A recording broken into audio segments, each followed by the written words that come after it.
The helicopter blades sliced through salt air above Martha's vineyard, rotors drumming a rhythm that matched the hammering in Tristan Hawthorne's chest. Below, the Ashford estate sprawled across 10 manicured acres, white tents billowing like sails against an ocean backdrop.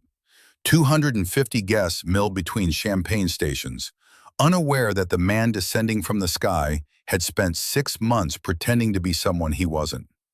6 months ago, she divorced him poor. Today, they'd learn the truth.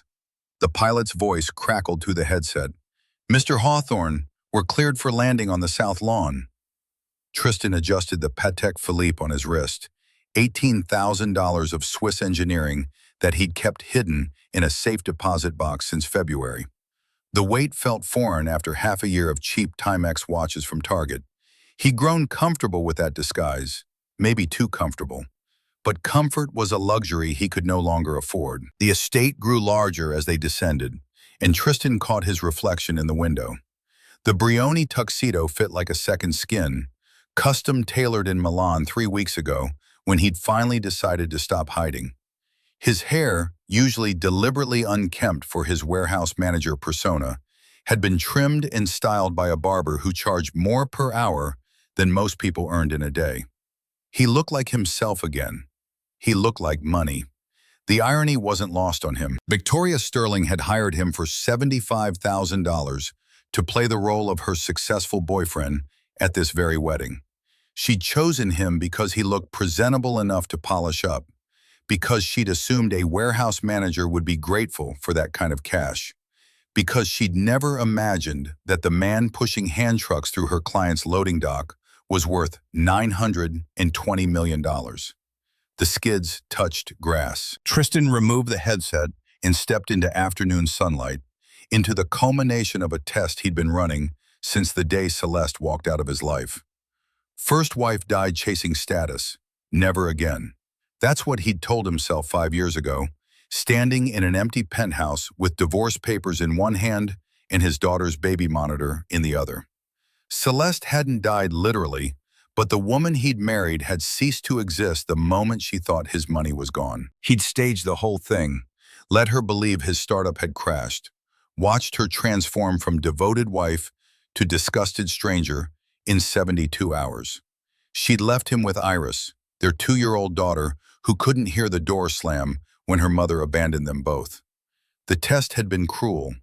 The results had been clear.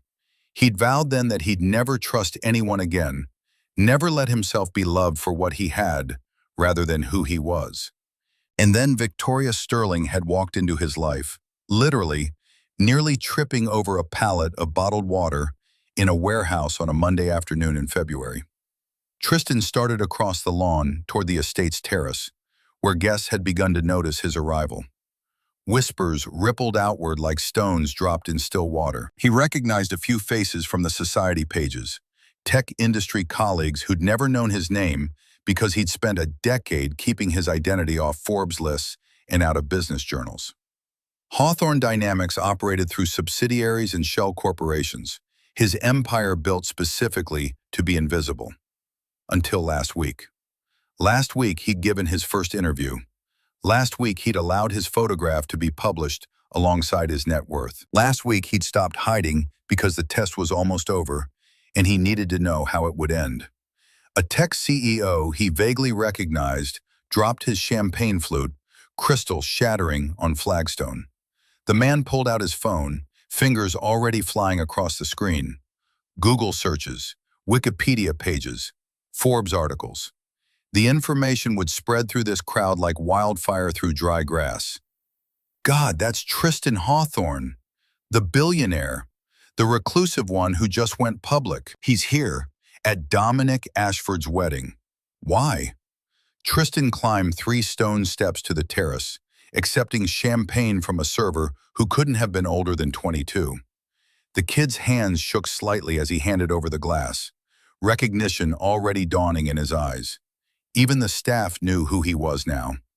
Privacy, once his most valuable asset, had become a currency he'd spent to buy something more important: the truth. He scanned the crowd for Victoria, found her standing near the French doors in a sapphire dress that made her look like storm clouds over open water. Her back was to him, shoulders tight with tension he could read from 50 feet away. One of her bridesmaids leaned close, phone thrust into Victoria's line of sight, mouth moving rapidly in what Tristan imagined was frantic explanation. "Did you know? He's a billionaire." "Why didn't you tell us?" Victoria's posture changed, spine straightening as if someone had poured ice water down her back. She turned, and across the crowded terrace, across champagne glasses and designer dresses, and old money pretending to be comfortable with new money, her eyes found his. The world narrowed to that connection. Everything he'd built over 6 months, every carefully crafted lie of omission, every moment of watching her struggle with her feelings for someone she thought was beneath her station. It all crystallized in the shock written across her face. He'd loved her. That was the problem. Somewhere between the second practice date and the night she'd cried in his arms at the hospital, between teaching her how to sign "hello" for Iris and watching her stand up to her father's contempt, he'd stopped testing and started hoping. Hoping she'd be different. Hoping she'd love him without knowing. Hoping she'd prove Celeste wrong. But hope was dangerous. Hope made you vulnerable. And Tristan had built his entire life around never being vulnerable again. Victoria started toward him, and he saw the moment 6 months ago like it was yesterday. The warehouse had smelled like cardboard and diesel fuel. February rain hammering the metal roof hard enough to drown out the forklift, beeping its reverse warning. Tristan had been checking shipping manifests on a tablet, his supervisor's tablet actually, borrowed because his own device would have raised questions about why a warehouse manager carried a $1,200 iPad Pro. She'd appeared around a stack of pallets like a vision from another dimension. Designer heels clicking on concrete, cashmere coat beaded with rainwater, irritation radiating from her like heat from asphalt in summer. Victoria Sterling, according to the visitor badge clipped to her lapel, here to inspect a shipment for one of her firm's corporate clients. Tristan had known who she was immediately. He made it his business to know everyone in Boston's legal community, especially the lawyers who'd cost him everything 5 years ago. Victoria Sterling had been junior counsel on Dominic Ashford's legal team, the bright young associate who'd helped Dominic steal Tristan's company through a web of fraud so elegant it had taken 3 years and $2 million in legal fees to even begin unraveling. She hadn't recognized him. Why would she? 5 years ago, he'd been Tristan Hawthorne, 33-year-old tech entrepreneur with a Series A startup and a beautiful wife. Now he was just another working-class face in a sea of invisible labor, notable only for being in her way. "Excuse me." Her voice had carried that particular tone wealthy people used when addressing service workers. Not quite rude, but not quite human either. "I'm looking for the Sterling and Partners shipment. Container number," she'd squinted at her phone, "TCLU 3456789. Tristan had made a show of checking his tablet, even though he'd memorized every container number in the facility on his first day. He'd been working here for 3 months by then, playing the role so thoroughly that even his own employees at Hawthorne Dynamics didn't know where their CEO spent his days. "South section, row 12. I can show you." They'd walk between towers of stacked cargo, her heels clicking an offbeat rhythm to his work boots' steady thud. She'd smelled like expensive perfume in rain, and when she'd stumbled over an uneven floor plate, Tristan had caught her elbow by reflex. The cashmere had been incredibly soft. "Thank you." She'd pulled away immediately, not meeting his eyes. "I can manage." But she couldn't manage, not really. The container had required a forklift to open, paperwork to process, a quality inspection she clearly didn't know how to perform. Tristan had helped, staying in character, watching her fumble through protocols while her phone rang incessantly with calls she declined. On the 5th call, she'd answered, "Mother, I'm working. I'll call you back." Whatever her mother had said made Victoria's jaw clench hard enough that Tristan could see the muscle jump. Yes, I know the gala is tonight. Yes, I'll be there. No, I'm not bringing anyone.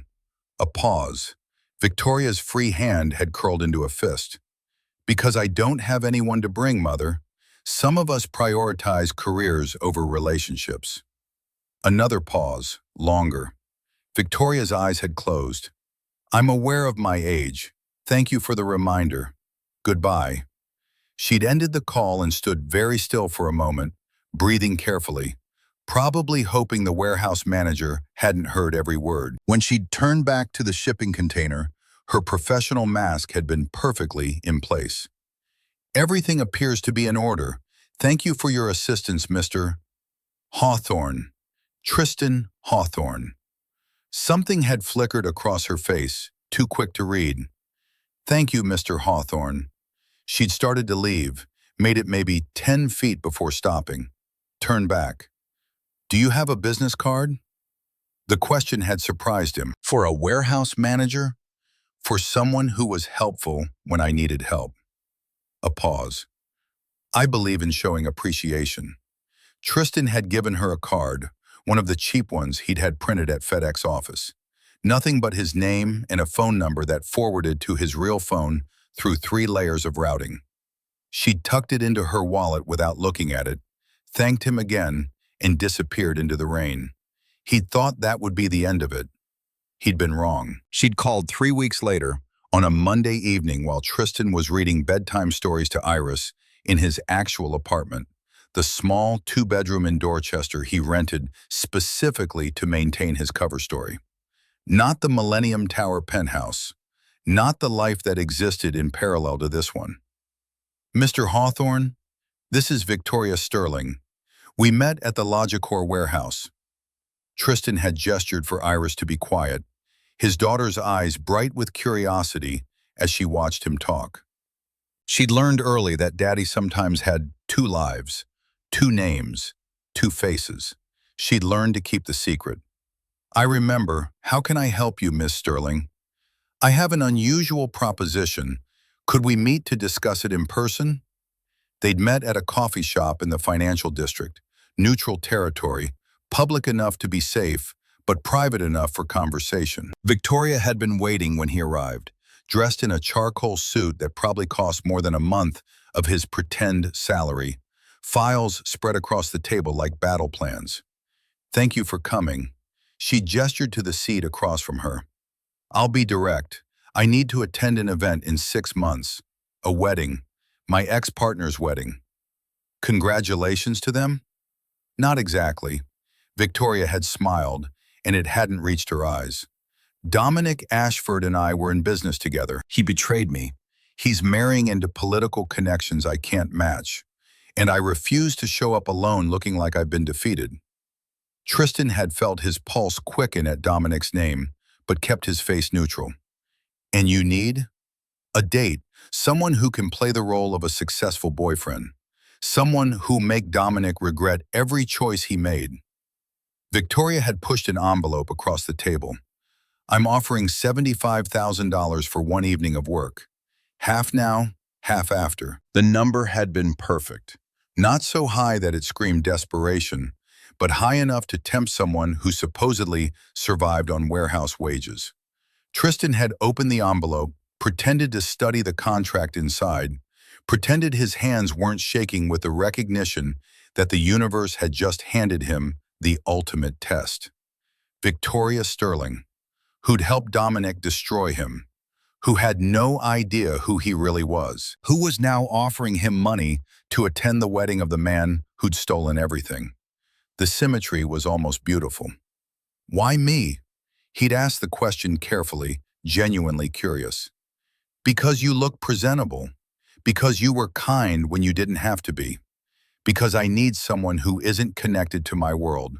Someone who won't gossip or leverage this for social advantage. Victoria had leaned forward. And because I think you could use the money. There it was. The assumption. The casual certainty that of course he needed money. That of course $75,000 would change his life. She wasn't being cruel. She genuinely believed she was offering him an opportunity. Tristan had thought about walking away.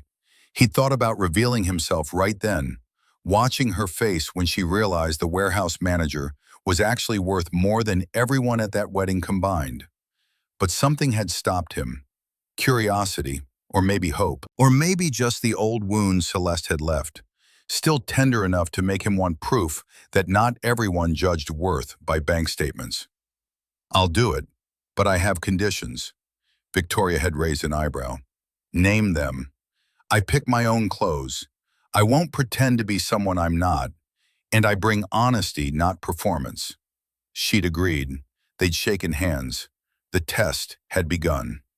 The first 2 months had been preparation. Victoria had hired a stylist, someone who'd looked at Tristan's Target wardrobe with barely concealed horror and dragged him to Newberry Street boutiques where single shirts cost what he supposedly earned in a week.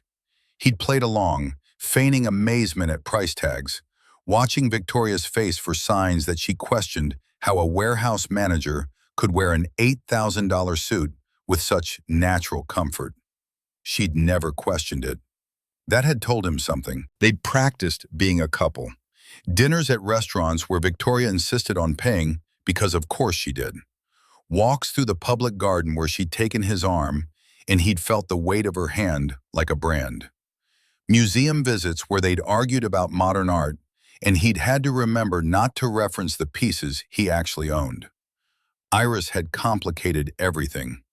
Tristan's assistant had called in sick one Tuesday, forcing him to bring his daughter to a planning meeting. He'd expected Victoria to make excuses and leave, but instead she'd knelt to Iris's level, had tried to communicate with his deaf daughter using badly formed sign language that made Iris giggle. "I'm sorry," Victoria had flushed, embarrassed. "I took a semester of ASL in college, but that was years ago."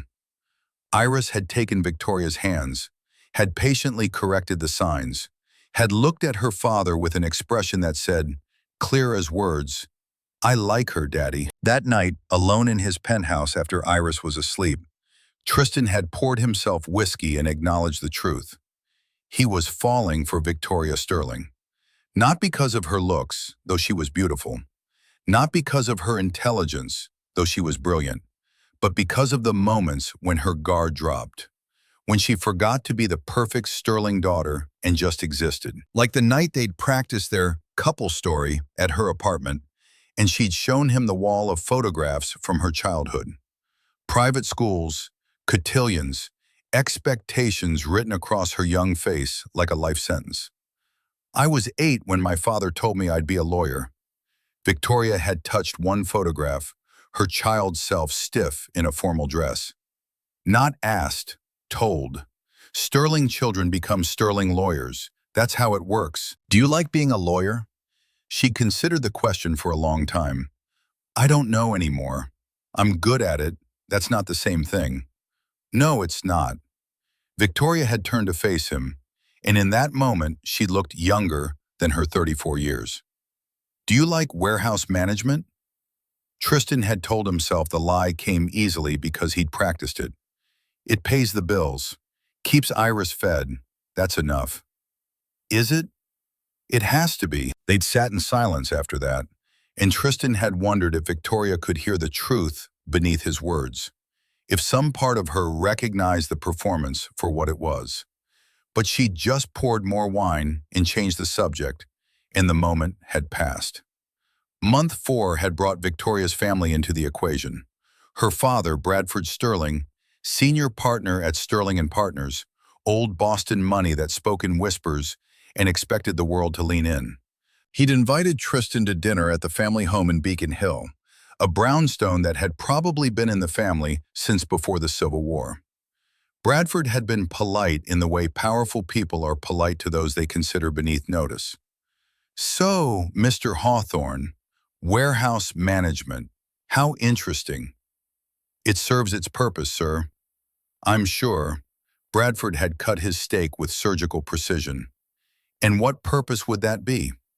"Providing for my daughter, supporting myself, honest work." Honest work. Bradford had repeated the phrase like it was foreign. "Indeed. And your plans for advancement?" Tristan had caught Victoria's warning glance across the table but ignored it. I'm content where I am. Content, another echo. Victoria's mother and I raised our daughter to be ambitious, to seek excellence. Contentment is for people who've given up. The insult had been delivered with a smile, wrapped in enough civility that objecting would have seemed gauche. Tristan had smiled back, had watched Bradford's eyes for any flicker of recognition, and found none. The man literally could not conceive that the warehouse manager dating his daughter might be worth more than the Sterling family's entire net worth. Victoria's mother, Eleanor, had been kinder, but no less dismissive. "Do you have family, Mr. Hawthorne, besides your daughter?" "My parents passed several years ago. It's just Iris and me." How unfortunate. Eleanor's sympathy had been genuine, if distant. And Iris's mother? Left when Iris was 2, she found the responsibility too much. That had earned him actual human emotion from Eleanor, a flash of anger on his daughter's behalf. What kind of woman abandons her child? The kind who married for the wrong reasons. Tristan had met Victoria's eyes across the table. The kind who valued money over character. Victoria had gone very still, and Tristan had wondered if she'd heard the accusation buried in his words. But she'd just reached for her wine, and the moment had passed. After dinner, on Victoria's doorstep, she'd apologized. "My father can be difficult. He thinks I'm beneath you. He thinks everyone is beneath everyone. It's not personal." "Isn't it?" Tristan had tucked a strand of hair behind her ear, had felt her lean into the touch. "He's not wrong, Victoria. I'm not what you deserve." "Don't." Her voice had been sharp. "Don't make his prejudice your truth." "What if it's just truth? What if we're from different worlds and this is pretend, and we're both fooling ourselves?" She'd kissed him then, fierce and desperate, and Tristan had kissed back because he was only human, and she tasted like wine and something sweeter, something that might have been hope. When they'd pulled apart, both breathing hard, Victoria had pressed her forehead to his. "This doesn't feel pretend." "No," Tristan had agreed, "it doesn't." But pretend was exactly what it was, and they'd both known it. The wedding was 6 weeks away, the test would end. And Tristan still didn't know if Victoria loved him or pitied him, if she saw him or saw a project, if she'd chosen him despite his poverty or because of it. Month 5 had brought Nathaniel's crisis. Victoria's 16-year-old brother, hospitalized with sudden kidney failure, had needed a transplant that insurance wouldn't fully cover. $550,000 for surgery and anti-rejection medication. And Victoria had been frantic, trying to liquidate assets fast enough to meet the deadline. Tristan had watched her unravel, watched her call in favors, beg her father for help that never came because Bradford believed in teaching lessons about fiscal responsibility, watched her sit in the hospital cafeteria at 3 in the morning, calculating and recalculating numbers that never added up. He'd made the donation anonymously, had his lawyers arrange it through a medical charity so Victoria would never know the source. $550,000, a rounding error in his portfolio, the price of watching someone he loved breathe again. When the hospital had called with news of the mysterious donor, Victoria had cried in his arms for an hour. "I don't understand. Who would do this?" Maybe someone who understands what it's like to feel helpless. Maybe someone who believes Nathaniel deserves a chance. "I wish I could thank them. I wish I could tell them what this means." Tristan had held her tighter, had felt the weight of his deception like stones in his stomach. Maybe they know. Maybe that's enough. Later, alone in his penthouse, his assistant had raised the question Tristan couldn't answer. "Sir, why not just tell her? She'd be grateful. She'd understand." Would she? Or would everything change? Tristan had stared at his city, his empire, the life he'd built specifically to be invisible.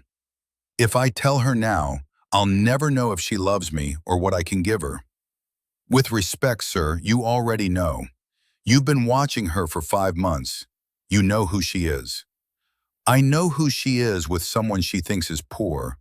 I don't know who she'd be with someone rich." The assistant had left him alone then, and Tristan had made his decision. One more month, one more test, and then he'd know.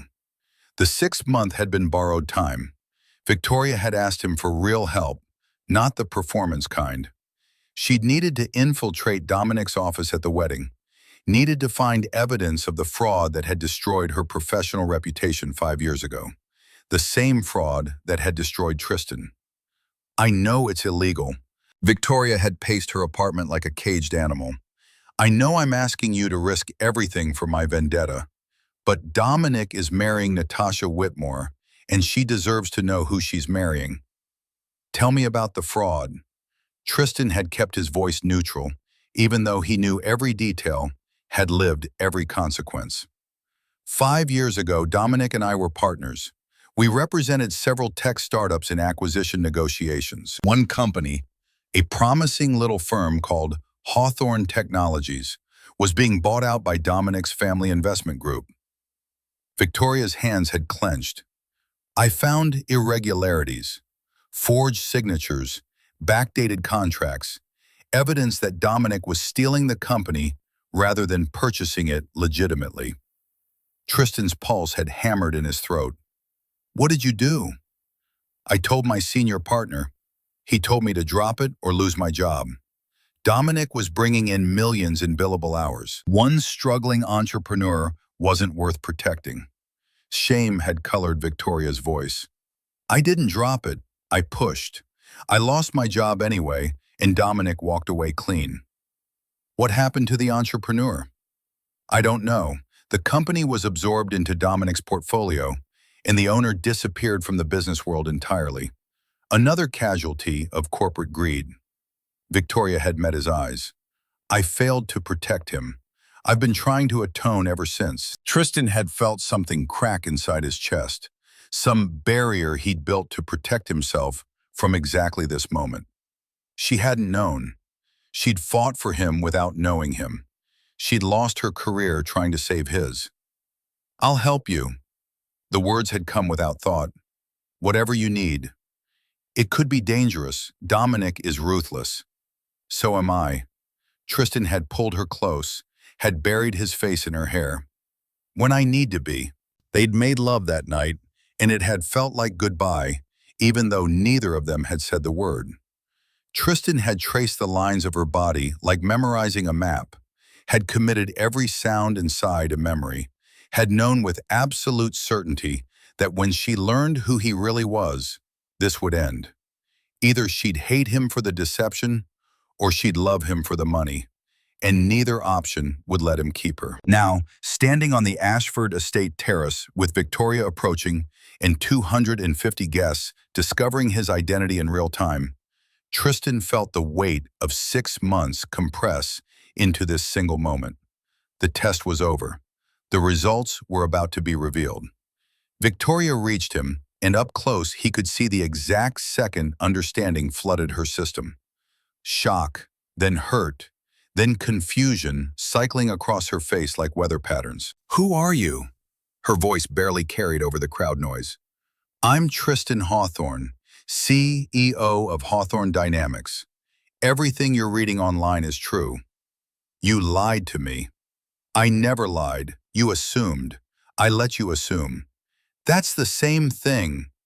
Color rose in her cheeks, and Tristan had never seen her more beautiful or more furious. You let me hire you. You took my money.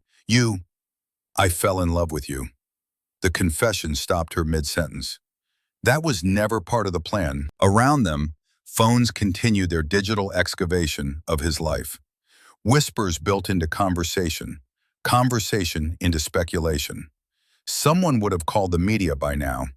This would be national news by evening. Victoria's hands trembled. 5 years ago, you owned Hawthorne Technologies. Yes. Dominic stole it from you.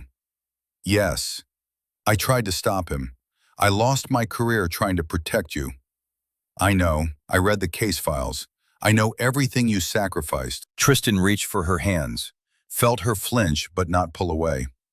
I know you're not who I thought you were, not who I needed you to be to pass my test. Your test. Victoria's laugh was bitter. You were testing me. All of this, 6 months, was just, I needed to know if someone could love me without knowing I was rich. My wife left me when she thought I'd lost everything.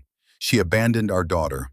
I swore I'd never trust anyone again unless they loved me poor. Tears tracked down Victoria's face, ruining carefully applied makeup. Did I pass?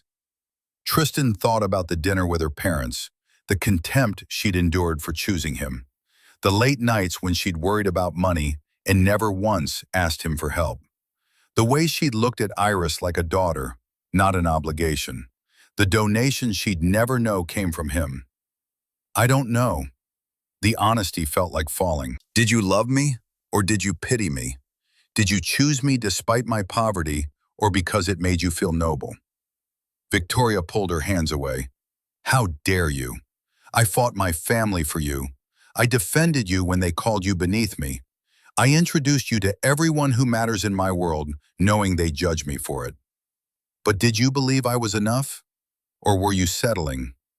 The question hung between them like a blade. Around them, the crowd had gone quiet, everyone pretending not to listen while recording every word. Victoria's phone buzzed incessantly in her clutch. Probably her mother, her father, every contact she'd ever saved, demanding explanations. She ignored it all, focused solely on Tristan with an intensity that made him want to look away. I don't know how to answer that, her honesty matched his. I loved you. I still love you. But I also spent 6 months believing I was helping someone who needed help. Was that pity? Was that love? I can't separate them now. Then we're both failures. Tristan gestured to the crowd, the estate, the wedding. I failed to trust you enough to tell the truth. You failed to love me enough to not care about the truth. We're done. He started to walk away, made it 3 steps before her voice stopped him. Coward. Tristan turned back. Excuse me? You're a coward. Victoria's tears had stopped, replaced by something harder. You hid for 6 months and called it a test, but really you were just too scared to risk being loved. You talk about Celeste abandoning you, but you abandoned yourself first. You built this elaborate trap and convinced yourself it was about truth, when really it was about control. Each word landed like a physical blow. I had to know. You had to know nothing. You chose to know. You chose to lie to me, to manipulate me, to turn our entire relationship into a psychology experiment. Victoria stepped closer, and Tristan could smell her perfume, could see the pulse beating in her throat. I may have pitied the warehouse manager, but I loved Tristan. The man who read to his daughter every night, the man who held me when I cried, the man who helped a stranger for no reason but kindness. That man doesn't exist. He was a performance. Liar. Victoria's smile was sharp enough to cut. That man is you. Rich or poor, CEO or warehouse worker, that man is who you are. But you're too terrified to believe anyone could love him without strings attached. Before Tristan could respond, a new voice interrupted. Victoria, darling, what an unexpected surprise. Dominic Ashford materialized from the crowd like a shark scenting blood. He looked older than Tristan remembered, softer around the middle, but his smile still carried that same predatory edge. Dominic's eyes slid from Victoria to Tristan, and for a long moment there was no recognition. Then memory clicked into place, and Tristan watched comprehension dawn across his former partner's face. You. Dominic's voice dropped to a whisper. Tristan Hawthorne. Hawthorne Technologies. Hello, Dominic. Congratulations on your wedding. What are you doing here? Dominic looked between them, adding numbers that didn't compute. You're with Victoria? She hired me. Tristan kept his voice pleasant. $75,000 to be her date. Quite generous, don't you think? The color drained from Dominic's face as he finally understood. This is revenge. This is justice. Victoria's voice was ice. And coincidence. I had no idea Tristan was the entrepreneur you destroyed 5 years ago. But I'm delighted by the symmetry. Dominic's jaw worked. If you think you can embarrass me at my own wedding— Oh, I don't think, Victoria smiled. I know, because Natasha Whitmore is in the bridal suite right now reading the evidence I compiled about your fraud. Every forged signature, every backdated contract, every lie you told to steal from Tristan and countless others. You're bluffing. Am I? Victoria checked her watch. Give it about 5 minutes. She should be done reading by then. Dominic lunged for Victoria, and Tristan moved without thinking, stepping between them with a hand on Dominic's chest. Don't. The single word carried all the weight of 5 years' anger, all the nights he'd rebuilt from nothing, all the therapy sessions with Iris learning to trust again. Dominic must have heard it because he stepped back, hands raised. This isn't over. Yes, Tristan's voice was quiet, final. It is. Dominic disappeared into the crowd, probably headed for the bridal suite to do damage control that wouldn't work. Tristan turned back to Victoria, found her watching him with an expression he couldn't read. Thank you for not hitting him. I don't hit people. I bankrupt them legally and watch their empires crumble. Tristan paused. Or I used to. I'm trying to be better. Are you? Because from where I'm standing, you just orchestrated an elaborate revenge scheme disguised as romance. It wasn't disguised. The truth came easier now, maybe because there was nothing left to lose. It started as a test. It became real. I don't know when exactly, maybe that first night with Iris, maybe when you defended me to your father, maybe at the hospital with Nathaniel. But it was real, Victoria. Everything we had was real. Except the truth. Except the truth. They stood in silence while around them the wedding proceeded toward its inevitable implosion. Tristan could see the moment it happened, could see the bridal suite door slam open and Natasha Whitmore appear, still in her wedding dress, but with mascara-streaked cheeks and a folder of evidence clutched in her hands. The wedding was about to be canceled. Dominic's fraud would be exposed. Justice after 5 years would finally be served. But Tristan couldn't enjoy the victory. He could only watch Victoria, could only catalog the hurt in her eyes, and know he'd put it there. I have to go, Victoria's voice was hollow. I have to help Natasha. She deserves better than this. She does. So do you. Victoria paused then. Did you ever consider that maybe I failed your test on purpose? That maybe I saw through your disguise and chose to love you anyway, because tests are cruel and love is supposed to be brave? The question hit him like a freight train. Tristan opened his mouth to respond, but Victoria had already turned away, already moving toward the bridal suite where Natasha's world was ending. Leaving him alone on the terrace with champagne he didn't want and a truth he couldn't escape. He'd wanted to know if Victoria could love him without knowing he was rich. But he'd never asked the more important question. Could he love her enough to risk being known? The answer, he was starting to realize, was no. And that failure was entirely his own. The bridal suite smelled like lilies in catastrophe. Natasha Whitmore sat on a velvet settee with her wedding dress pooling around her like spilled milk, mascara tracking down her face in twin rivers of realization. The folder Victoria had given her lay open on the coffee table, evidence fanning across polished mahogany like cards in a losing hand. Victoria knelt beside the senator's daughter, one hand on Natasha's trembling shoulder. Through the French doors, Tristan could see guests beginning to cluster in confused groups, wedding coordinators speaking urgently into headsets, Dominic Ashford pacing near the terrace like a condemned man waiting for the gallows. Natasha looked up when Tristan entered, her eyes red-rimmed but clear. You're Tristan Hawthorne, the one he stole from. I am. He told me he built Ashford Capital from scratch. Self-made man, brilliant investor, ruthless but honest. Her laugh was broken glass. I should have known. My father always says honest men don't need to advertise it. Victoria glanced at Tristan, and he saw the accusation in her gaze even before she spoke. Your father's right. Honest men just are. They don't need tests or disguises or elaborate schemes to prove their worth. The barb landed exactly where she'd aimed it. Tristan absorbed the hit, said nothing, watched Natasha gather the evidence with shaking hands. My father will destroy him. Natasha's voice was flat, affectless. Senator Whitmore doesn't forgive being made a fool. Dominic's done. Good, Victoria's tone carried finality. He's been getting away with this for too long. I need to tell the guests.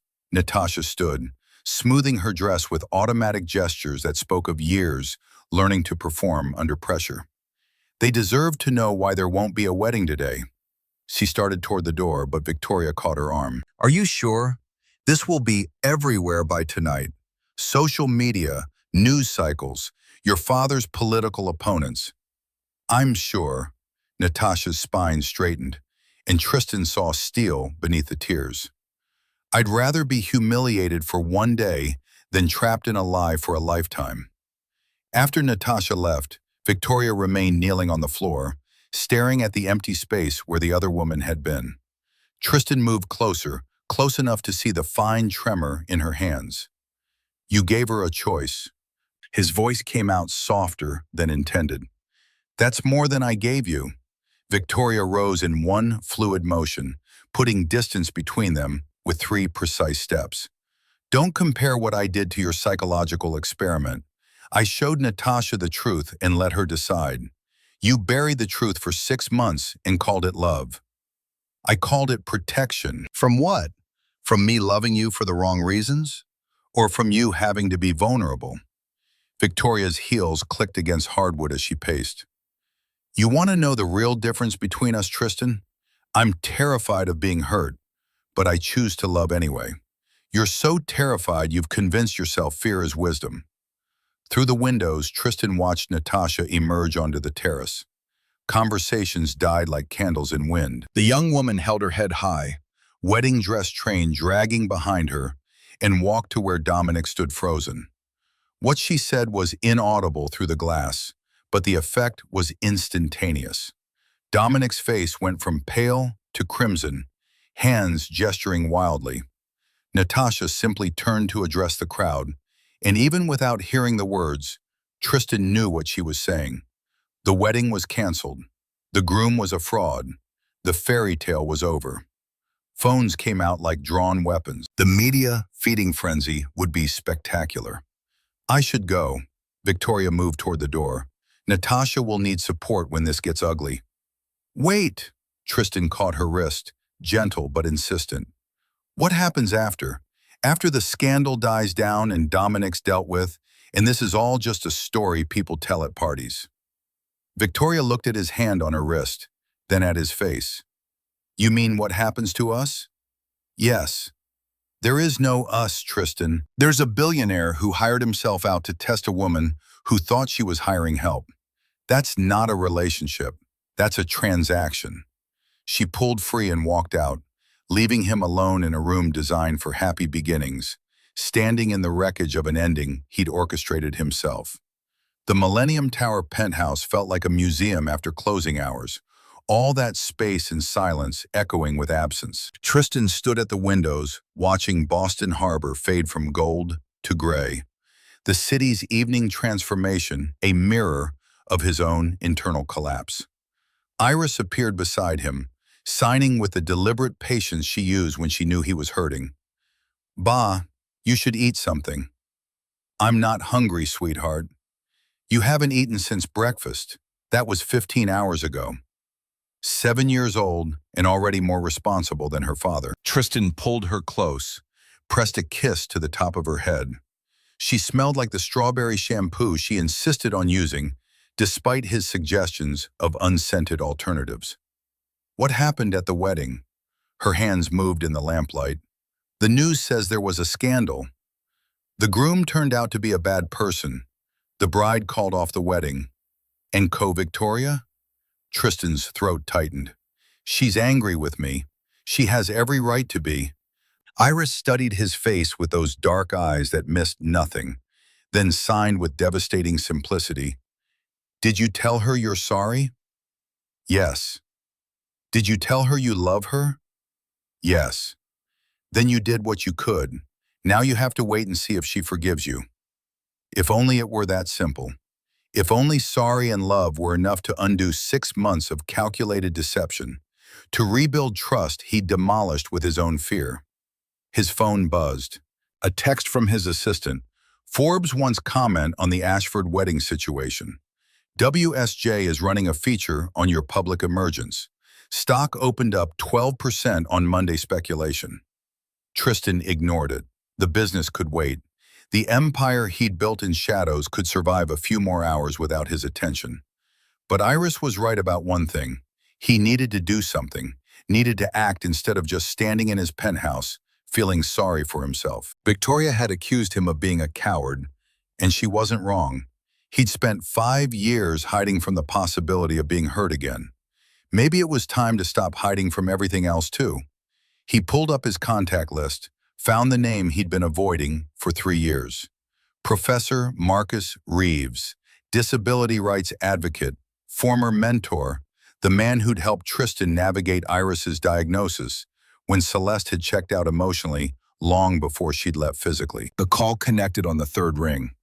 Tristan Hawthorne, I'll be damned. I thought you'd fallen off the face of the earth. I've been busy, Marcus, building things. I noticed.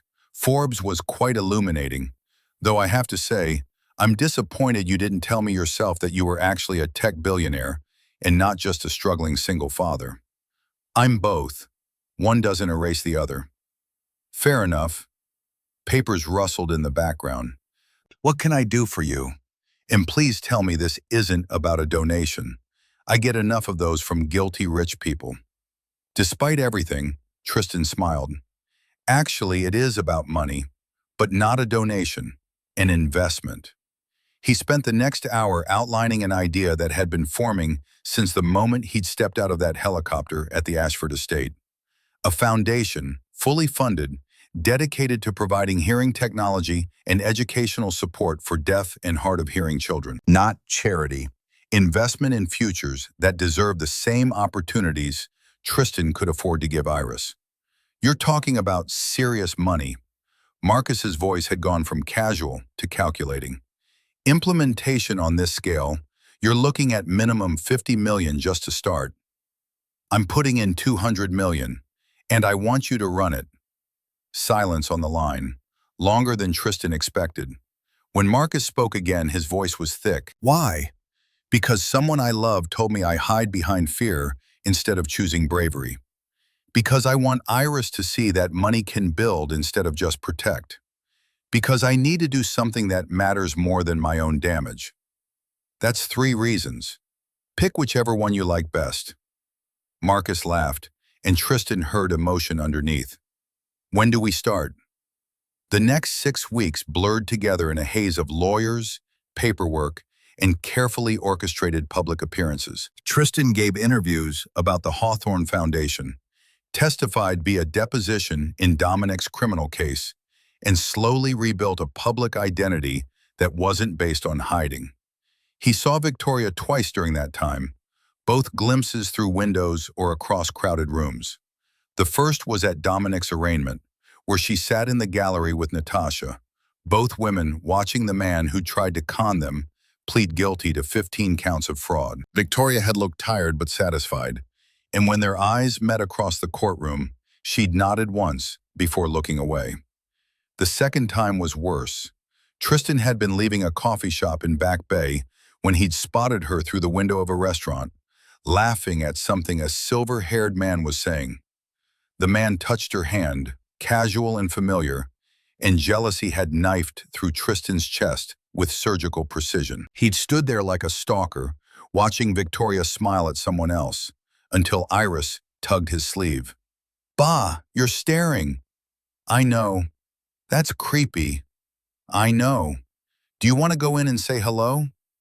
Tristan had pulled his daughter away from the window, hailed a cab, and spent the ride home trying to explain to a 7-year-old why sometimes love meant letting go, even when every cell in your body screamed to fight. The call came on a Tuesday evening in early August, 2 months after the wedding that wasn't. Victoria's assistant, professional and neutral. "Miss Sterling would like to schedule a meeting with you. Are you available Thursday at 2? Tristan's first instinct was to say no, to protect himself from whatever new way Victoria had found to make clear they were finished. But he'd promised himself no more hiding, no more letting fear make his decisions. "I'll be there." Thursday arrived dressed in humidity that made Boston feel like it was wrapped in wet wool. Tristan wore a navy suit, took a car service instead of driving, and used the 20-minute ride to prepare for disappointment. Sterling and Partners looked the same as it had 2 months ago, but Victoria's office had changed. The steel desk was gone, replaced by something warmer, wood instead of metal. Photos lined the credenza, including one of Natasha at what looked like a Senate hearing, head high and fierce. Victoria stood when he entered. "Thank you for coming. Please, sit." Tristan took the chair across from her, noted the dark circles under her eyes that makeup couldn't quite hide. "You look tired." Charming as ever. But her smile was genuine, if small. "I've been working a lot.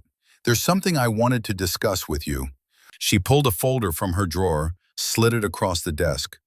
"I've been asked to lead a class action lawsuit against Ashford Capital. Several of Dominic's victims have come forward, and they want restitution beyond what the criminal case provided." Tristan opened the folder, scanned legal language that boiled down to an invitation to revisit the worst period of his life in excruciating public detail. "You want me to testify. I want you to help me destroy what's left of Dominic's empire, his investors, his enablers, everyone who profited from his fraud." Victoria leaned forward slightly. "Your testimony would be powerful. You're proof that his victims weren't just casualties. They were capable people who deserved their chance." "What about your boyfriend? Does he know you're recruiting your ex to a case that will take months?" Victoria's expression didn't change. "Richard and I aren't together anymore. We ended things 3 weeks ago." Hope flared so bright Tristan had to look away to hide it. "I'm sorry." "Don't be. It was mutual. He was kind, appropriate, exactly what I thought I needed, which turned out to be exactly wrong." Victoria's fingers drummed against her desk, a nervous tell he'd learned to recognize. "I was using him as a shield, against feeling anything real, against risking myself." "Against me?" "Against everything you made me feel. Fear, joy, doubt, certainty, all of it at once." She met his eyes directly. "I've been in therapy. Apparently we're a matching set." Despite everything, Tristan smiled. "What's your diagnosis?" "Savior complex mixed with approval addiction. I choose people who need fixing because it lets me avoid examining my own damage. And I chase my father's approval even though I know it's conditional and ultimately worthless." Victoria pulled her hands back, folded them in her lap. Victoria stood, moved to her window overlooking the financial district. "I miss you. I'm still angry. I'm still hurt. But I miss you so much it's like missing a limb." "Then let me back in. Let's try again, do it right this time." "I can't, not yet." She didn't turn around. "I need to finish becoming someone who doesn't need saving before I can be with someone who tried to test me instead of trust me. Does that make sense?" "Yes. And it's killing me, but yes." So we work the case together. Professional relationship only. And maybe while we're tearing apart Dominic's world, we figure out if there's any way to rebuild ours. Tristan joined her at the window, close enough to smell her perfume, far enough to respect her boundaries. "I started a foundation, $200 million, dedicated to hearing technology and education for deaf kids. Marcus Reeves is running it." Victoria turned, surprise clear on her face. "Marcus from MIT? He's launching in September. Full ride scholarships, latest hearing technology, ASL immersion programs, everything I wish had existed when Iris was diagnosed." Tristan kept his eyes on the skyline. "I did it because you were right. I was hiding behind fear instead of building something that mattered." "Tristan," his name came out soft, almost tender. "That's incredible. I'm trying to be better, to be brave instead of careful, to build instead of just protect." He finally looked at her. I'm trying to be the man you deserve from the beginning. You were always that man. You just didn't trust yourself enough to show me. They stood in silence, the city spreading below them in afternoon gold. Two people who'd destroyed something beautiful, learning whether the pieces could be reassembled into something stronger. Okay, Victoria's voice was barely audible. We work the case, professional only, and we see what happens. Professional only, Tristan agreed, knowing it was a lie they both needed to tell themselves. The next 3 months became a study in controlled torture. Tristan spent hours at Sterling and Partners, reviewing evidence, preparing testimony, watching Victoria command rooms full of attorneys with a kind of fierce intelligence that had made him fall for her in the first place. They kept their interactions scrupulously professional. No dinners, no personal conversations, no acknowledgement of the electricity that arced between them every time their hands accidentally touched over document boxes. Victoria dated occasionally, or so Iris reported after seeing photos on social media that his daughter really shouldn't have been monitoring. Tristan went on exactly one date, set up by his well-meaning assistant, and spent the entire evening comparing his companion to Victoria and finding her wanting in every possible way. You're being pathetic. Iris signed this with particular emphasis one Sunday morning in October, while Tristan made pancakes and tried not to think about the fact that Victoria was probably at brunch with whatever new appropriate suitor her mother had found. I'm being patient. You're being scared. There's a difference. When did you get so wise? I've always been wise. You just weren't paying attention. His phone rang. Victoria's name on the screen sent his heart into overdrive. Hello? We have a problem. Her voice was tight with stress. Dominic's legal team filed for summary dismissal. They're claiming insufficient evidence, statute of limitations issues, that our plaintiffs can't prove direct damages. The judge is hearing arguments Monday. Tristan set down the spatula, moved to where Iris couldn't overhear. That's bullshit. We have documented proof of... Doesn't matter if the judge agrees with their legal theory. We could lose everything before we even get to trial. Victoria's breath hitched. I've been reading case law since 3 a.m., and I can't find precedent that helps us. Where are you? My apartment, drowning in law books and panic. I'm coming over. Tristan, I don't think... I'm not asking permission. I'm telling you I'll be there in 20 minutes. If you don't want to let me in, fine. I'll sit in the hallway and we'll work through the door. But you're not doing this alone. Silence on the line, broken only by her ragged breathing. Then quietly, okay. Victoria's Beacon Hill apartment looked like a hurricane had hit a law library. Papers covered every surface, laptop open on the coffee table, law books stacked like fortifications against failure. She answered the door in sweatpants and a Harvard Law shirt, eyes red from crying or reading or both, and Tristan had never wanted to hold someone more in his life. I'm losing my mind. She gestured at the chaos. There has to be something I'm missing, some argument or precedent or... Come here.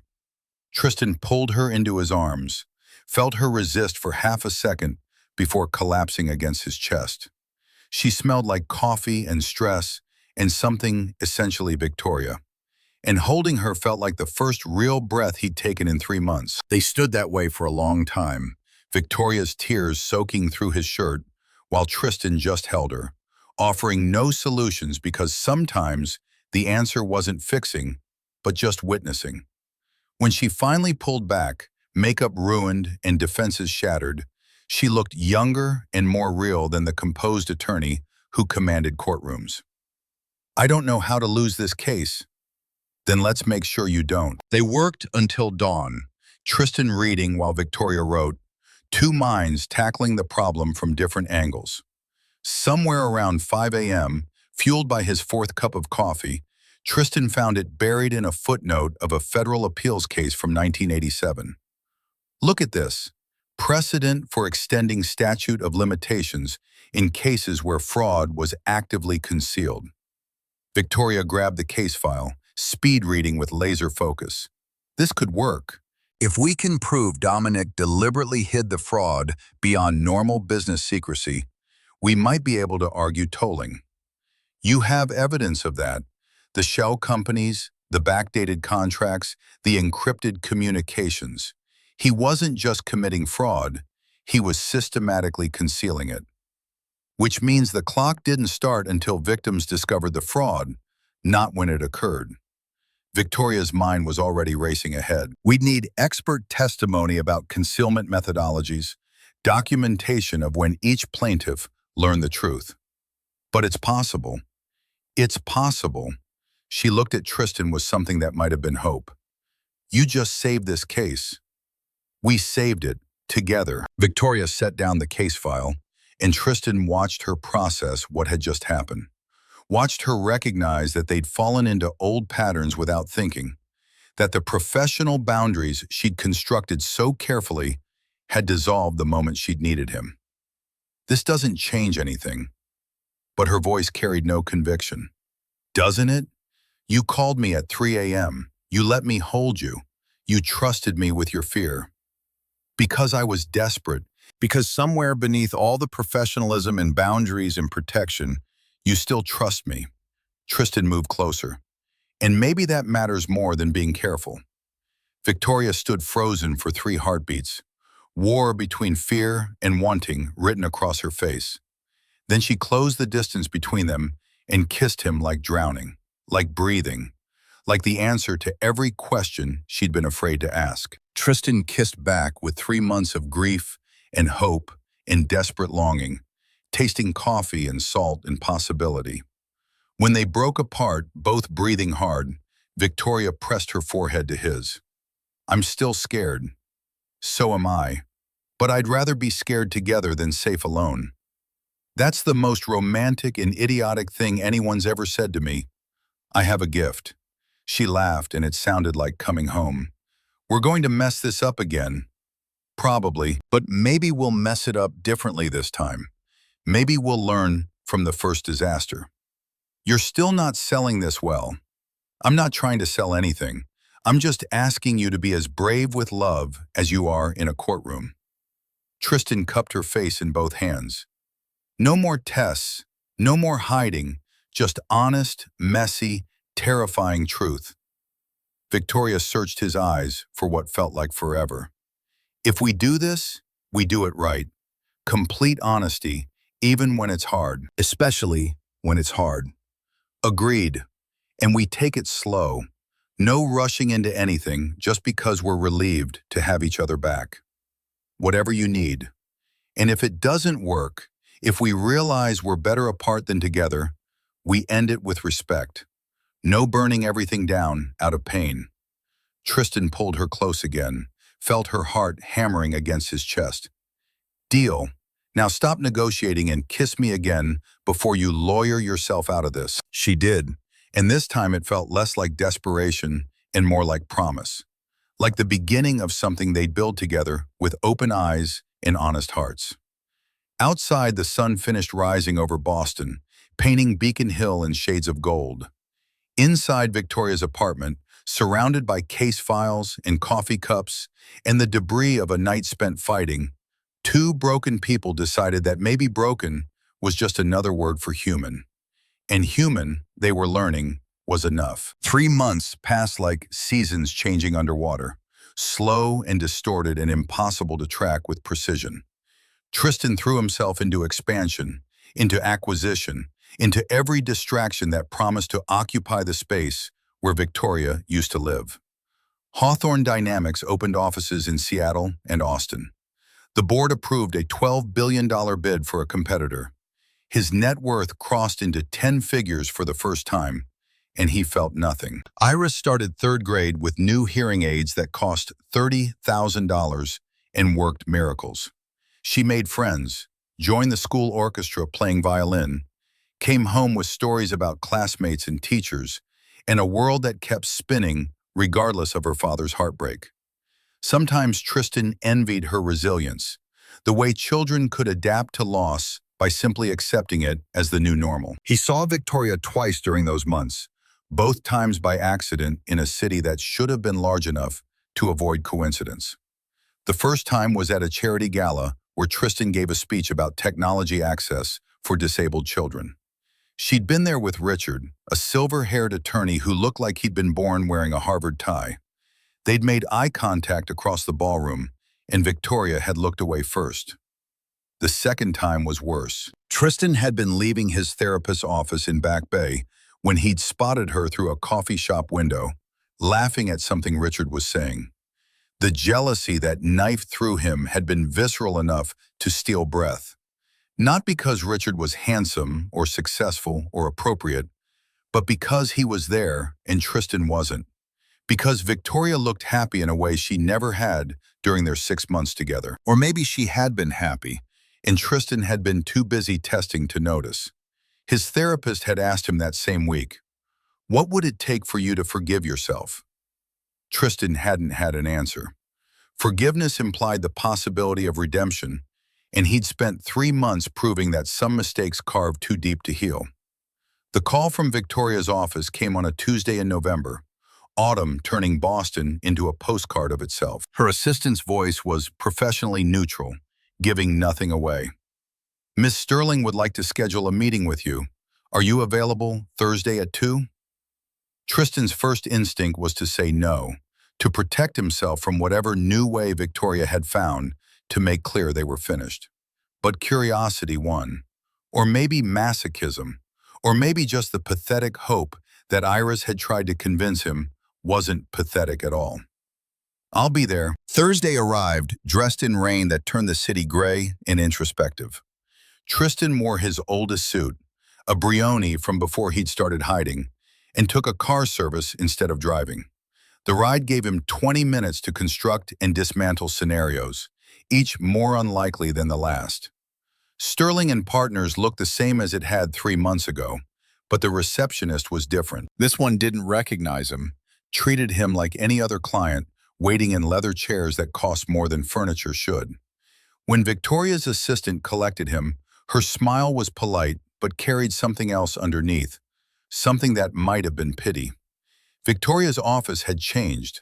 The steel desk was gone, replaced by something warmer, wood instead of metal. Photos lined the credenza, Nathaniel healthy and grinning in one, her parents in another. No photo of Richard, Tristan noticed, and hated himself for noticing. She stood when he entered, and the formality felt like a slap. "Thank you for coming. Please, sit." Tristan took the same chair he'd occupied 3 months ago, noted that she'd moved it closer to her desk. A concession to intimacy, or just rearranged furniture.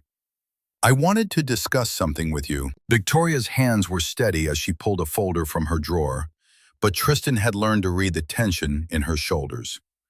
"I've been asked to lead a class action lawsuit against Ashford Capital.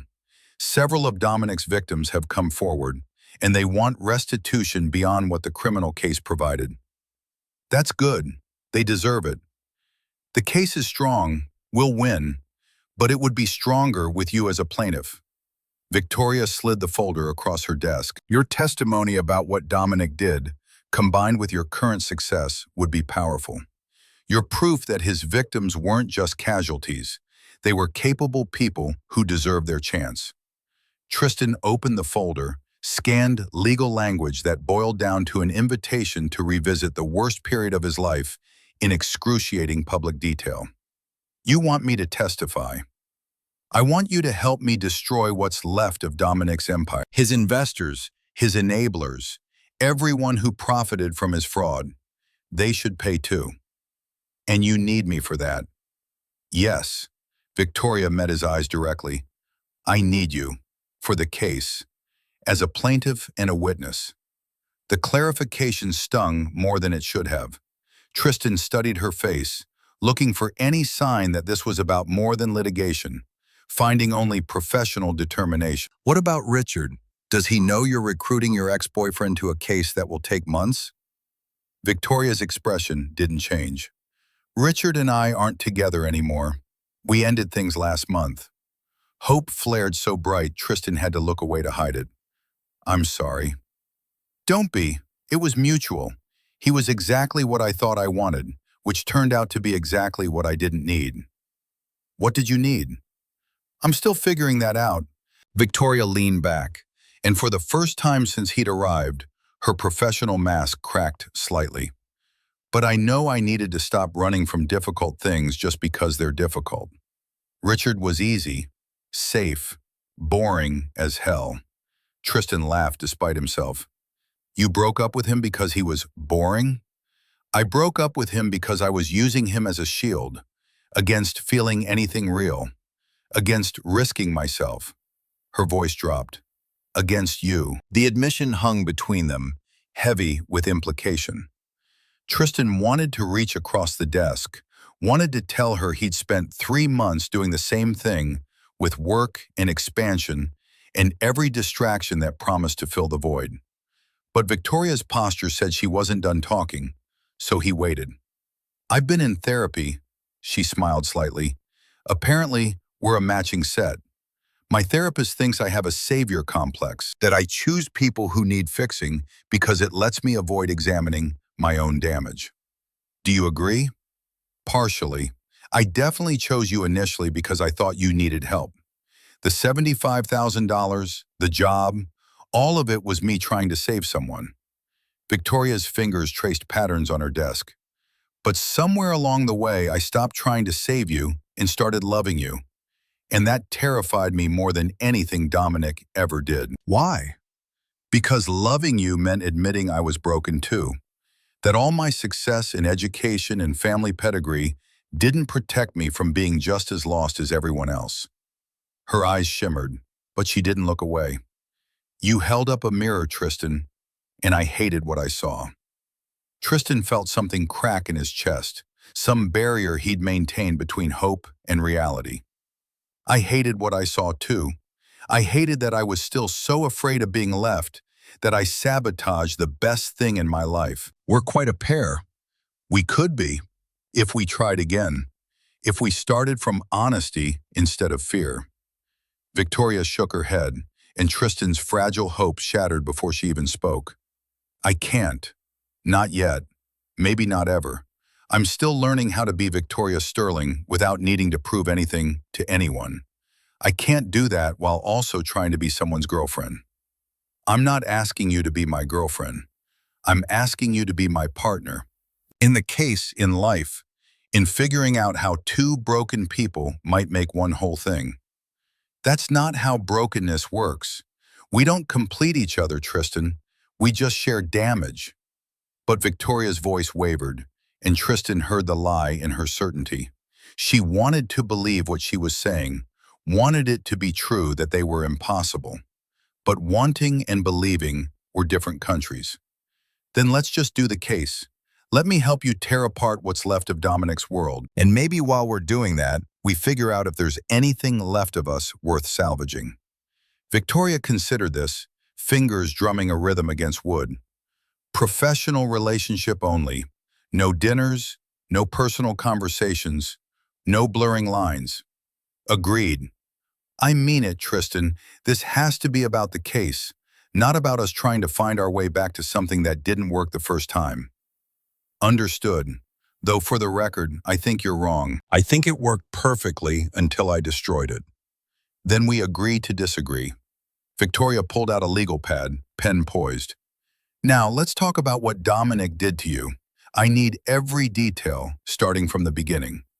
They worked for 3 hours, Victoria taking notes while Tristan relived the worst year of his life. The initial meeting with Dominic where everything had seemed legitimate. The gradual realization that documents were being altered. The confrontation that had led nowhere because Dominic had covered his tracks too well. The moment Tristan had discovered his company was gone, absorbed into Ashford Capital's portfolio like it had never existed separately. Victoria's face grew harder as he spoke, professional outrage giving way to something more personal. He did this to at least 17 other companies, maybe more we haven't found yet. How much total damage? Conservatively, 400 million. Realistically, closer to $1 billion when you account for lost growth, emotional damages, ruined careers. Victoria's pen scratched across paper. We're going to bury him. Legally, financially, socially. When we're done, Dominic Ashford will be a cautionary tale people tell at business school. The viciousness in her voice should have worried Tristan. Instead, it reminded him why he'd fallen for her in the first place. Victoria Sterling didn't do anything halfway, didn't know how to pull punches.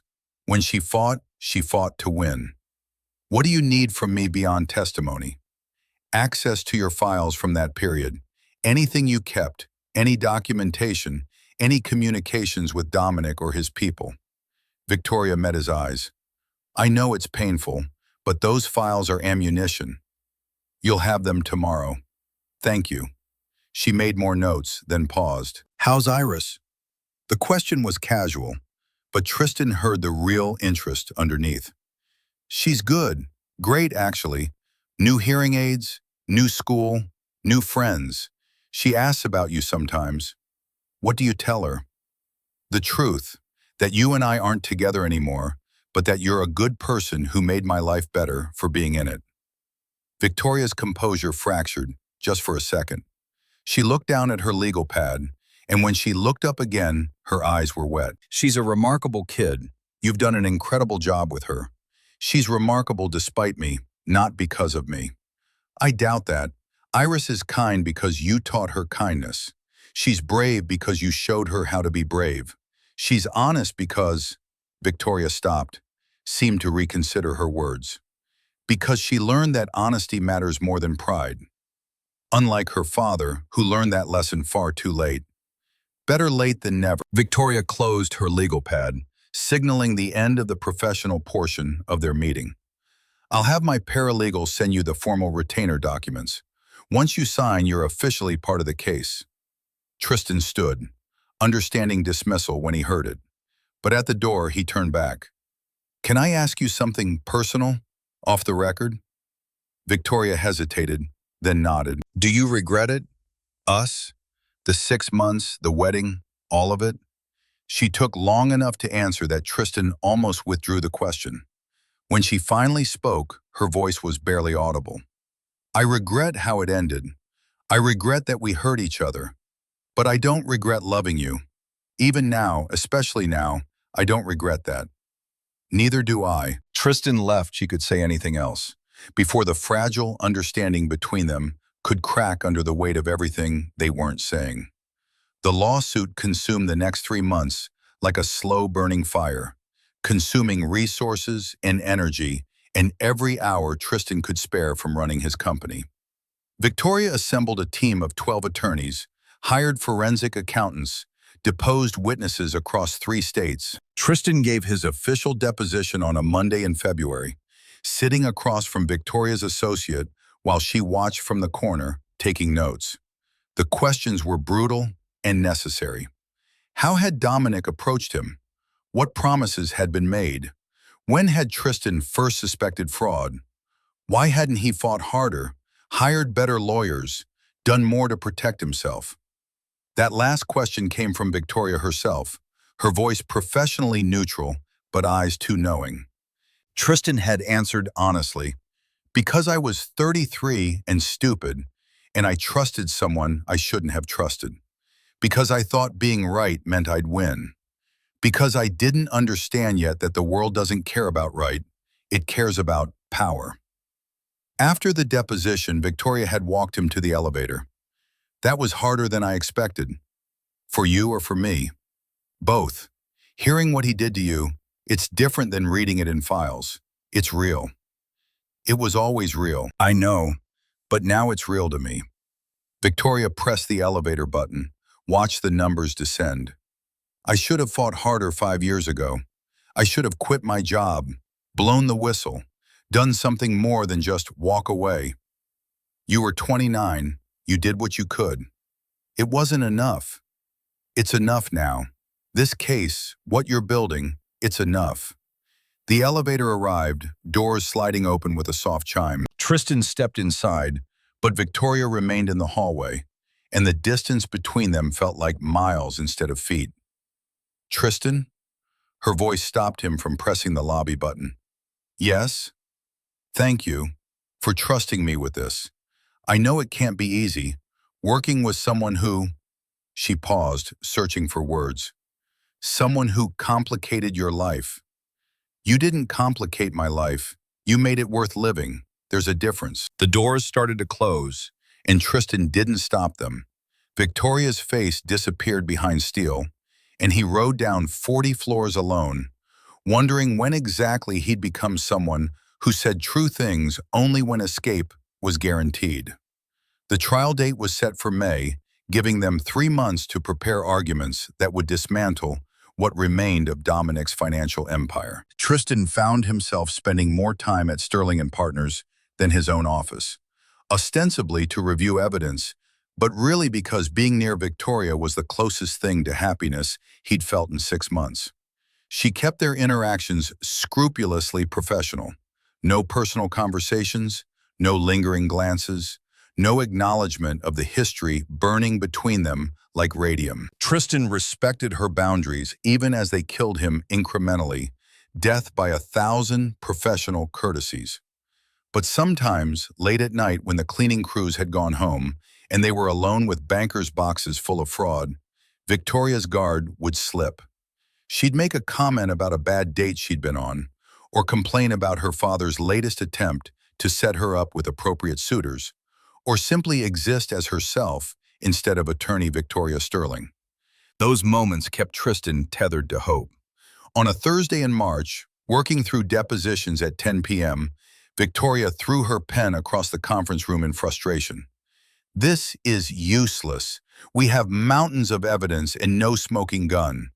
Dominic's lawyers will argue everything was legitimate business practices, and juries hate complicated financial cases." Tristan looked up from the testimony he'd been reviewing. "We don't need a smoking gun. We need a narrative. We need to make 12 ordinary people care about fraud that happened in boardrooms they'll never see. And how do we do that? We make it personal. We put faces to the damage. Me, the 17 other victims, the employees who lost jobs when companies were gutted. We make Dominic's greed tangible." Victoria considered this, then grabbed her laptop. "We'd need victims willing to testify. Publicly.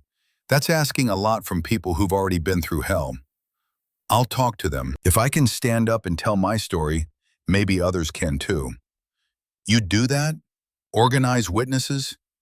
"I'd do anything to help you win this case." The words came out more intense than Tristan intended, loaded with meaning beyond litigation. Victoria heard it. He could see recognition flash across her face, could see her actively choose to ignore the implication. "That would be helpful. Thank you." They worked in silence after that, but the air felt different, charged with possibility that Victoria refused to acknowledge and Tristan refused to abandon. At midnight, when Victoria finally admitted defeat and started packing her briefcase, Tristan asked the question that had been building for hours. "Why are you really doing this? The case, why does it matter so much?" Victoria paused, hands stilling on papers she was organizing. "Because I couldn't save you 5 years ago, and I can't save us now. But maybe I can save this, can make Dominic pay for what he did, can give his victims something that resembles justice. You can't save everyone. I know, but I have to try. It's who I am. It's who you are when you're afraid to examine who you want to be." Victoria's jaw tightened. "Don't psychoanalyze me. I'm not. I'm recognizing a pattern because I lived it. You throw yourself into saving others to avoid saving yourself, just like I threw myself into building an empire to avoid building a life. And what profound wisdom did that insight bring you?" Her tone was acid. "You're still alone. I'm still alone. We're both still broken. Knowing why doesn't fix anything." "No, but it's a start." Victoria grabbed her briefcase, headed for the door, but she stopped in the frame, shoulders tight. "I'm not ready. I know. I might never be ready. I'll wait anyway. That's not fair to either of us." "Probably not. But fair stopped mattering around the time I fell in love with you." Victoria left without responding, and Tristan sat in the empty conference room, surrounded by evidence of other people's pain, wondering if love was supposed to feel like drowning, or if he was just doing it wrong. The call came at 3 a.m. on a Tuesday in April, jolting Tristan from sleep he hadn't earned.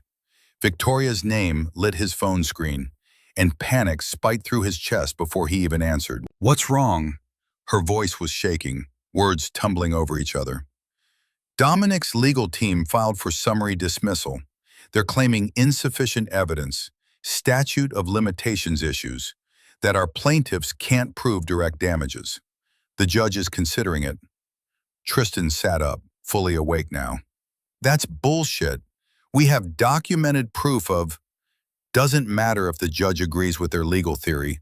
We could lose everything before we even get to trial. Can you fight it? I don't know. I've been reading case law for 3 hours, and I can't find precedent that helps us. Victoria's breath hitched. I'm going to lose, Tristan.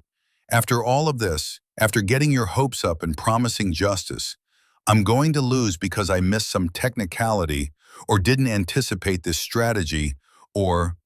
Stop! Tristan's voice cut through her spiral. You're not going to lose. You're the most brilliant attorney I know. You'll find a way. What if there isn't a way? Then we deal with it. Together. But you don't give up before the fight's over. Silence on the line, broken only by Victoria's ragged breathing. Then quietly, I'm scared. I know, so am I, but scared doesn't mean defeated. Can you come over? I know it's late, I know we're supposed to be professional, but I can't do this alone right now. Tristan was already pulling on clothes. I'll be there in 20 minutes. Victoria's apartment in Beacon Hill was exactly what he'd expected, all understated elegance and inherited furniture. She answered the door in sweatpants and a Harvard Law shirt, eyes red from crying or reading or both. Papers covered every surface, laptop open on the coffee table, law books stacked like fortifications against failure. I'm losing my mind, she gestured at the chaos. There has to be something I'm missing, some argument or precedent or... Come here. Tristan pulled her into his arms, felt her resist for half a second before collapsing against his chest. She smelled like coffee and stress, and holding her felt like coming home to a house that had been sold to strangers. They stood that way for a long time, Victoria's tears soaking through his shirt while Tristan just held her, offering no solutions because sometimes the answer wasn't fixing, but just witnessing. When she finally pulled back, she looked younger than her 34 years, vulnerable in ways the courtroom Victoria never allowed. I don't know how to lose this case. Then let's make sure you don't. They worked until dawn, Tristan reading while Victoria wrote, two minds tackling the problem from different angles. Somewhere around 5 a.m., Tristan found it, buried in a footnote of a federal appeals case from 1987. Look at this. Precedent for extending statute of limitations in cases where fraud was actively concealed. Victoria grabbed the case file, speed reading with an intensity that made her eyes move like scanning equipment. This could work. If we can prove Dominic deliberately hid the fraud beyond normal business secrecy, we might be able to argue tolling. You have evidence of that. The shell companies, the backdated contracts, the encrypted communications. He wasn't just committing fraud, he was systematically concealing it. Which means the clock didn't start until victims discovered the fraud, not when it occurred. Victoria's mind was already racing ahead, connecting dots only she could see. We'd need expert testimony about concealment methodologies, documentation of when each plaintiff learned the truth, analysis of Dominic's corporate structures specifically designed to hide fraud. But it's possible. It's possible. She looked at Tristan with something approaching hope. You just saved this case. We saved it. Together. Victoria set down the case file, and Tristan watched her process what had just happened. Watched her recognize that they'd fallen into old patterns without thinking, that the professional boundaries she'd constructed so carefully had dissolved the moment she'd needed him. This doesn't change anything, but her voice lacked conviction. Doesn't it? You called me at 3 a.m. You let me hold you while you broke down. You trusted me with your fear. Because I was desperate. because you knew I'd come, because somewhere beneath all the professionalism and boundaries and protection, you still trust me. Victoria moved to the window, watching Boston wake up in shades of gray and gold. Trust isn't enough. We proved that 6 months ago. 6 months ago, we had trust without honesty. Now we have both. That's different. Or it's just another version of the same mistake. She turned to face him, and Tristan saw exhaustion and hope warring in her expression. What if we try again and it doesn't work? What if we hurt each other worse than before? What if we don't try and spend the rest of our lives wondering what we could have had? The question hung between them like a challenge, like a prayer, like the last chance either of them would get to choose bravery over safety. Victoria crossed the room in 3 steps, grabbed Tristan's face in both hands, and kissed him like drowning, like breathing, like the answer to a question she'd been afraid to ask. He kissed back with 6 months of grief and regret and desperate hope, tasting coffee and salt and possibility. When they broke apart, both breathing hard, Victoria pressed her forehead to his. I'm still scared. So am I, but I'd rather be scared together than safe alone. That's the most romantic and idiotic thing you've ever said. I have a gift. She laughed, and it sounded like coming home. We're going to screw this up again. Probably, but maybe we'll screw it up differently. Maybe we'll learn from the first disaster and create an entirely new kind of disaster. You're not selling this well. I'm not trying to sell anything. I'm just asking you to try. To be as brave with love as you are in a courtroom. Victoria pulled back far enough to meet his eyes. If we do this, we do it right. No secrets, no tests, no using work as a barrier against feelings. We communicate even when it's hard, especially when it's hard. Agreed. And we take it slow. No moving in together, no meeting each other's families again until we're sure this is real. It was always real, but yes, we can take it slow. And if it doesn't work, if we realize we're better as colleagues than lovers, we end it cleanly. No drama, no burning bridges, no destroying the professional relationship we built. Tristan pulled her close again, felt her heart hammering against his chest. Deal. Now stop negotiating and kiss me again. She did, and this time it felt less like desperation and more like promise, like the beginning of something they'd build together instead of the resurrection of something they'd destroyed. Outside, the sun finished rising over Boston, painting the city in shades of beginning. Inside Victoria's apartment, surrounded by case files and coffee cups and the debris of a night spent fighting for justice, 2 broken people decided that maybe broken was just another word for human, and human was enough.